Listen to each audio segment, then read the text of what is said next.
Right, we are joined by Florida head coach Tim Walton and players Kendra Falby, Reagan Walsh, and Korbe Otis. A reminder to please silence your cell phones, everyone, and to give your name and media affiliation when you get the mic to ask a question. No recording of the press conference is allowed with your cell phone, and make sure to use the raise hand function if you're on the Zoom if you want to ask a question. We'll start with an opening statement from Coach Walton, then go to questions for just the players, dismiss the players, then go to questions just for Coach Walton. So if you have an opening statement, feel free. Oh yeah, just want to congratulate my six seniors. Obviously, the three that are up here have meant a lot to our program. But just everybody, just behind the scenes with the hard work that we put in. To our fans, obviously, to get a chance to watch these guys play ball, and it's going to be probably the most sad part about this season for me coming to an end is just the relationships that we've built. Really just super happy and proud of the job, the development, the personal development, the player development that these guys have had in our program. So not a ton to really say other than thanks to these guys for all they've done for Gator Nation and their hard work and sacrifice. And these two here next to me played 4 years for us. Reagan's been committed for a long time. Kendra's been committed for a long time, and Korbe's a newcomer who just collected a ton of awards along the way. But just really thankful for all of our seniors and their leadership and good season. Obviously today was a terrible day. But still a good season for the Gators. We had just really proud of the obstacles we overcame and just lost, but yet we still won in my mind. Just how much we came together and how much fun we had along the way. Questions for players? Okay, we go first row right. Excuse me, Noah Ram with the Gainesville Sun. All three of you guys being seniors, just what's not the way you guys ended, but what's going through your mind now with, two of you being here 3 times and then Korbe, now you being here, back-to-back years? I'm just so proud of this group. We fought so hard. We worked so hard every single day before getting here. Sorry.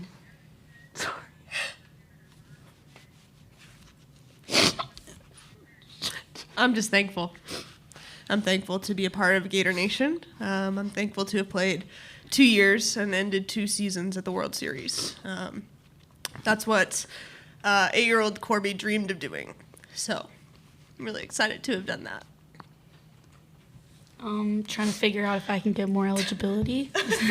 I think I might sleep in this jersey forever.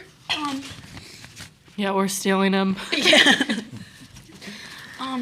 Being a Florida Gator has been the best decision of my life, and if I could do it over again, I would do it again and again and again. Coach Walton took a girl who was lost and didn't really know who she was and turned her into someone that is going to be able to achieve anything, and I don't even know if I have words to say how proud and thankful I am to have you in my corner. And my parents always said, come into a program and make it better than where you found it. And I just hope that the people that I've been able to come across, that I've left a legacy that will be remembered forever. And just not only just on softball field, but the people that I've met through it all have just been people that will be in my corner forever. Reed and Reagan we're the only 2 left. They've been here for 4 years. And I'm just so happy to have her and things that she's done along the way. And Korbe, Dr. Otis is literally going to be doing heart surgery on everybody. I'm just so thankful to be a Gator and just to end my career here, because a lot of people can't say that they did that. And then Reagan and Korbe, you guys last at bat, again, not the way you guys wanted, but both you guys hit home runs. To end like that, talk about how special that is here in OKC. Obviously it doesn't feel great given the outcome, but like I said, that was 8-year-old Korbe's dream, is to give her dad a home run ball. So I got to do that. Yeah, I wasn't going to go down without a fight. That was my mindset the whole entire at-bat, not knowing if it was going to be my last or not, but I was going to fight. And like Korbe said, this is something we dreamed of since we were little kids, and being able to give our parents the home run balls is something really special. So Okay, we'll go second row right. Chris Harry, FloridaGators.com. Kendra, do you have one enduring memory or image of something that may have happened in the last 4 years? I'm sure you have multiple ones, but is there one that maybe sticks out more than any other?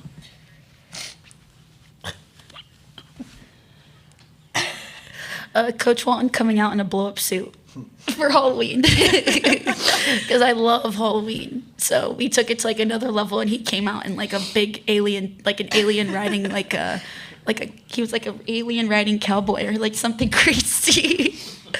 But like that just shows how much fun we had. Like it was softball, but like it was so much more than that. Like we came in the field every day and just had so much fun. Had so much fun on the bus. Like we would shake the bus. Like what coach lets their players shake the bus before a game, Coach Walton?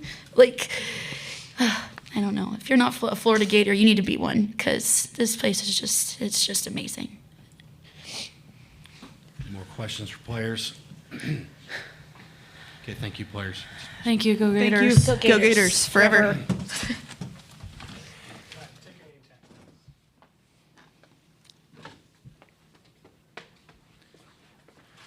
Questions for Coach Walton? Okay, we'll go front row right. Tim, Noah Ram with the Gainesville Sun. I just have to ask first, the decision to start Kara, why, what was the reason for that decision? Yeah, we've been fighting a blister with Keegan for a while, so just came apart yesterday. Came apart actually on Saturday against Georgia in the game, so we've been fighting that for a little bit. Felt like it was our best chance to give. We weren't going to. Kara was going to go one time through. The whole goal, same thing we had at Oklahoma, get 9 outs and then bridge the gap. Maybe let Keegan throw at the end, but just trying to give it. I mean, ultimately, she could have pitched today, and being good or not good, we don't know what that would have been. But we've got a long road to go, and you blow her out in the first inning of this game, and then what? I know we're done now, but the decision was really to just try to go as much as we can with everybody else, given the circumstances. And then on that note, with Keegan, still you said it was Saturday, so what can you say now that she went through all of Sunday against Georgia, all of yesterday, went the distance, both times in that game? Yeah, we spent a long time in the locker room just, just sharing our thankfulness, but, thankful for Caitlin Towers, our trainer, our medical staff, obviously do a great job of getting our athletes what they need and putting that. And again, no excuses. Keegan would have started today just like yesterday, but given the circumstances in the loser's bracket, if this is a winner's bracket game today, Keegan's pitching. Just didn't make sense for us to throw her out there and try to go through, however many games in a row. Give her a chance to get that thing. When you pop a blister, when the skin comes off, it's a little tougher. So putting a little bit of, I don't even want to call it second skin on there, but she's been dealing with it for a long time. That's the difference. Actually, I said Saturday. It was Friday against Georgia late in the game. That's where the rise ball was a little flatter on Saturday. Just so that we're not making excuses. It just is what it is. Okay, the next question will be on Zoom from Eric Lopez. Yeah, Eric Lopez, D1 softball coach. Obviously, your players care so much about the problem. Did they care too much? Did you sense any pressing from your offense here this week? No, I didn't. I didn't. I mean, I think the two starts pitchers that we faced, both have all in front of their name. They're both All-American. So, yeah, we didn't swing the bat very well. But I think a little bit has to do with the pitchers we faced.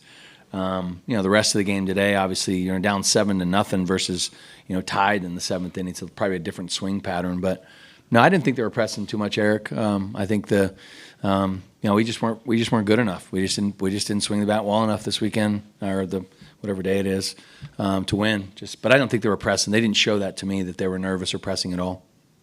Okay, we get the second row on the right. Yeah, Tim, I know you go through this every year, but just candidly, how hard is it to keep it together when these girls get up here and say the kind of stuff the emotions that must be going through your mind after, being around them for so much? Yeah, I'm obviously going to, be able to give, Brooke Bernard and, Riley Holtorf and Kara Hammock their due as well, being seniors. But yeah, it's hard. I mean, it's never easy. Just being able, but listening to Kendra obviously, and and Reagan. Korbe's just she's just she's a one of one. I mean, just the uniqueness about her ability to play ball, but also carry herself in the way she can and speak. And she's amazing. But they're all amazing. I mean, I said that yesterday. I mean, I'm one of the luckier guys in the world getting to coach athletes like this. And and for Kendra to say what she said about me, but not only forget about me, our program, and just all the things that all of our support staff and the amenities that our athletes have, and for them to feel at the end of their career fully grateful for everything. We've got to talk about Tony Meacham, our academic advisor, and all the things that he does. Mike Childs, our nutritionist. It's a very special place, Florida. It's a very unique environment where any athlete that walks through the doors, whether you play softball or you play football, you're going to be treated like the best athlete in the entire country until you graduate, and then you're going to be a Gator for life. And that's what these guys are. And I'm really proud of the opportunity that I've had. And I've grown a lot coaching some of these guys. I've had to learn, to dress up on Halloween because it really makes your center fielder happy. Okay, I'll do it. Let them shake we had to tell our bus driver one time, hey, don't get too close to the curb. You're going to get a curb check here in a minute. And he's like, what? There it is. I've grown a lot. I'll be honest with you. The athletes, a lot of coaches say that it's a different time and all this stuff, and it is. But you still have to grow as a person, as a coach, and I think I'm growing. And obviously, I love these guys on the stage, and I've got the players in the locker room. I feel bad for them, and I take to Eric's question, I take full responsibility for our team not being didn't show better at the College World Series. We had obviously a tough regional, a tough super regional, and to get here, and we just went as business as usual. We did everything the same as we always did, but apparently, not apparently, obviously, should have done a little bit more. Should have done something a little bit different because we weren't obviously ready to go like we should be. Okay, last one, front row right. Tim, again, just still a season you guys made it here, a season you guys were in the top 10 pretty much the entire season. Do you just, looking ahead now, do you just chalk this up as to a couple of bad games, or like how do you, what could potentially change, or if anything, for next season? Yeah, I think that's a tough question sitting here now, looking back at the season that we've had, and our ability to, we've beaten most teams this year. We've obviously lost, a ton of games in my mind, and 18 losses is a ton. But yeah, no, I've never been satisfied. We lost 5 games one year, and, how can we get better? So I'm never satisfied. We've got players on our team that have to develop a little bit more. We've got coaches on our staff that have to do a little bit more. And there's a lot of things. And I think I said this in our our super regional. We're having to modify our training methods because we have more athletes coming into our program that are injured along the way. So we just have to figure out how we can do a better job to still put pressure on our athletes, get them tougher, get them stronger without impacting their normal career after softball, their life. So we got to do a better job of that. It's hard to really turn up the pressure and push and push and push and push. So we got to do it in a way. Our pitchers, pitching is important. But Keegan hasn't had that training, and we've got to do some things just a little bit different but smarter. To make sure we still, number one, take care of our athletes the right way, putting pressure on them mentally and physically, but still, doing what's right. So. But we're always, we could have won the World Series here, and you could ask me that same question. Obviously, you'd ask me in a different way, and I'd tell you the same thing. We're always striving to try to get better, recruit better players, recruit better coaches, recruit everything we're trying to do. Every time we make a change, we want to impact the team and the program in a positive way. So, but really proud of my team and the season we've had. Disappointed, but definitely proud nonetheless. Okay, that'll wrap things up. Okay, thank you guys. Appreciate it. Go Gators.